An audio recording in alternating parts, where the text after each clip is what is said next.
सब हमारे साथ जुड़ चुके हैं इन सवालों का जवाब देने के लिए। आज गूंज में शामिल हो रहे हैं भारतीय जनता पार्टी के राष्ट्रीय प्रवक्ता शहजाद पूनावाला। इनफैक्ट वो यहाँ स्टूडियो में मौजूद हैं। हमारे साथ समाजवादी पार्टी के राष्ट्रीय प्रवक्ता डॉक्टर अजीज खान साहब मौजूद हैं। हमारे साथ एलजेपी रामविलास के राष्ट्रीय प्रवक्ता अरविंद वाजपेयी जी, ए.के. वाजपेयी जी हमारे साथ जुड़ चुके हैं।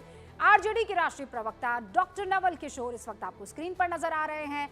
वरिष्ठ पत्रकार दीपक चौरसिया और राजनीतिक विश्लेषक वरुण पुरोहित कांग्रेस का पक्ष रखते हैं, हमारे साथ जुड़ चुके हैं। आप सभी का बहुत बहुत स्वागत है। सबसे पहले डॉक्टर नवल किशोर, ये हंगामा बार बार आपको जो सवाल पूछने हैं, जिस लिहाज से पूछने हैं, जिस के बारे में पूछने हैं, उसका एक प्रोसेस है। वो प्रोसेस क्यों नहीं अख्तियार किया जा रहा है? आपके ऊपर बीजेपी आरोप लगा रही है कि एक क्रोनोलॉजी है जिसके तहत आप लोग हंगामा करते हैं, रिपोर्ट आती है उस पर आप लोग शुरू हो जाते हैं। नहीं, देखिए, क्रोनोलॉजी तो बताने के लिए जो भारतीय जनता पार्टी है वो लगातार ये कहते रहती है कि जो विपक्ष है वो सरकार चलने ही नहीं देना चाहती है। लेकिन पूरे 10 साल बीत गए, कई सवाल जो हैं वो अभी तक इंतजार कर रहे हैं और नए सवाल जब भी आते हैं और खासकर वैसे सवाल जिसमें कि पूरा सरकार सवाल के घेरे में होता है, उसका तो जवाब बिल्कुल देना नहीं चाहती है। जो डिमांड है, जो बात है, जो सवाल है, उसका जवाब देने के पहले विपक्ष को बदनाम करने का पूरा जो काम है वो भाजपा करते रहती है। यह सरकार का प्राथमिक काम यही है कि जो काम उसे करना चाहिए वो नहीं करती है और सिर्फ विपक्ष को बदनाम करना चाहती है। यही उनका उद्देश्य है। डॉक्टर साहब, इसके अलावा डॉक्टर साहब आप कह रहे हैं कि उल्टा बीजेपी ये काम कर रही है कि हम चाह रहे हैं वो काम करें और काम ना करके उल्टा आरोप हम पर लगा रही है। शहजाद पूनावाला, देखिए, ये आज जो पार्लियामेंट में देख रहे हैं, ये सहयोग नहीं, ये प्रयोग नहीं, ये सोचा समझा उद्योग बन चुका है। ताल से ताल मिला। 2018-19 में कहते थे प्राइस राइज पर चर्चा करो, हमने बोला सवाल पूछिए पार्लियामेंट में, हम तैयार है। रफाल लेकर आए, रफाल सुप्रीम कोर्ट से निपटा, तब भी रफाल करते रहे। 2020-21 में उन्होंने बोला कोविड चर्चा करो, मैंने बोला चलो करते चर्चा। फिर ले आए पेगासस सुप्रीम कोर्ट से निपटा, फिर भी पेगासस करते रहे। 2022-23 में बीबीसी डॉक्यूमेंट्री ले आए, उसमें भी बीबीसी को राहत नहीं मिली कोर्ट से, फिर भी बीबीसी करते रहे। उसके बाद हिंडनबर्ग आए, हिंडनबर्ग पर सुप्रीम कोर्ट ने खारिज करते हुए न केवल ये कहा कि सेबी ने ठीक काम किया है, उन्होंने कहा कि जिन शॉर्ट सेलर्स ने ये फर्जी रिपोर्ट बनाई और भारत के निवेशकों का नुकसान किया, उसमें जांच होनी चाहिए। फिर भी अडानी हिंडनबर्ग करते रहे। और अडानी कर रहे हो तो बता दीजिए, जो 12,000 करोड़ अडानी ने तेलंगाना में दिए, ये सात्विक, ये 60,000 करोड़ गहलोत सरकार को दिए, सात्विक, 25,000 करोड़ इन्वेस्टमेंट छत्तीसगढ़ में बाघेल को दिए, सात्विक। अच्छा, अडानी बदा कब? अडानी 2014 से पहले खोमची वाला था क्या? खोमची और रेडी लगाता था क्या? देखिए, सुनिए 10 सेकंड सुनिए, मैं आपको बताता हूँ, 10 सेकंड आपको अच्छा लगेगा। मुंद्रा पोर्ट गुजरात कांग्रेस ने दिया, पहला पीवीसी का बिजनेस राजीव गांधी जी ने दिया। अडानी एंटरप्राइज 94 में बना, 2006 से 8 में 6 एसईजेड मिला। माइनिंग पावर बिजनेस 2008-9 में मिला। सुनिए, 2013 में ऑस्ट्रेलियन माइन मिली उसको, 2011 में प्राइवेट सेक्टर का बड़ा प्लेयर बना वो थर्मल पावर प्लांट का, 2021 में ताजपुर पोर्ट मिला, छत्तीसगढ़ में काम, पंजाब में काम, राजस्थान में काम, सोलर पार्क झारखंड में 425 एकड़, ये सारी चीजें यूपीए की सरकार ने दी। आखिरी बात, अचानक इस बात को लेकर हंगामा क्यों है बरपा? डॉक्टर अजीज खान, एक लास्ट वाक्य, ये नियम 267 के तहत बार बार आप क्यों ये कोशिश करते हैं कि आपने जो मुद्दा मान लिया कि भाई यही सबसे अहम है, राहुल बाबा ने मान लिया यही सबसे अहम है, इसीलिए हम इसी पर करेंगे चर्चा। हंगामे पे हंगामा। डॉक्टर साहब, अच्छा लगता है क्या सिर्फ हंगामा और जनता का कोई काम ना हो? देखिए रूबिका जी, जनता का कोई काम ना हो ये विपक्ष नहीं चाहता, इंडिया गठबंधन नहीं चाहता। इंडिया गठबंधन चाहता कि जनता के जितने अहम मुद्दे हैं, जनता से जुड़े मुद्दे हैं, उस पर बहस हो।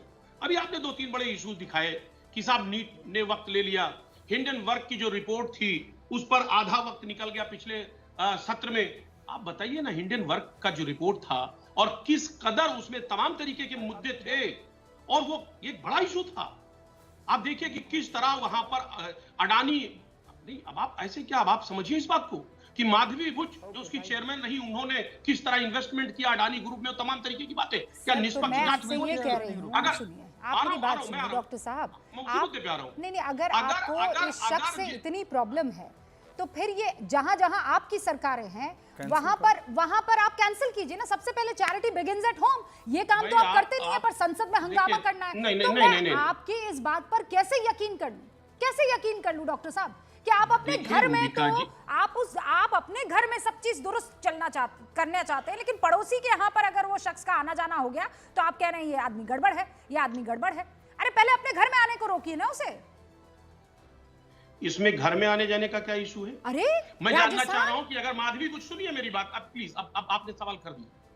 इसमें अगर विपक्ष सवाल उठाता है कि माधवी जो चेयरमैन है सेबी की, उनका पैसा अडानी ग्रुप में लगा है, तो आखिर निष्पक्ष जांच कैसे होगी? पहला सवाल, बहुत अहम मसला। आप कह रहे साहब अपने घर को, क्या जो देश का सबसे बड़ा महापंचायत घर है, क्या वहां इस तरीके के इश्यूज उठाए जाए, देश से जुड़े इशू उठाए जाए, तो इसमें गलत क्या है? नीट का इशू अगर कहा जा रहा है चर्चा करिए।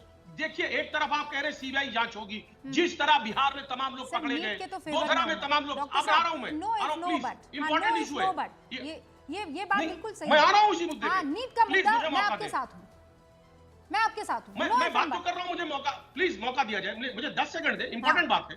अगर एक तरफ तो आप सीबीआई जांच कर रहे हैं, वहां लोग पकड़े जा रहे हैं, दूसरी तरफ जो देश के शिक्षा मंत्री है उस सदन में कह रहे हैं साहब किसी तरीके का पेपर आउट नहीं हुआ।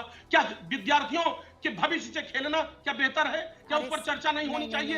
अगर सरकार, केंद्र सरकार अजीज खान साहब मुद्दे उठाने, नहीं सुनिए अजीज खान साहब, विपक्ष में बैठे आप लोग, हाँ, और कोई माई का लाल आपको जनता के मुद्दे उठाने से नहीं रोक सकता है, कोई नहीं रोक सकता है। किसी में इतनी हैसियत, किसी में इतनी औकात नहीं है। विपक्ष का काम ही ये है कि जनता के मुद्दों को अगर सरकार अनदेखी कर रही है तो उसे संसद के पटल पर रखे, ठीक है, समझ गई ये बात तो मैं।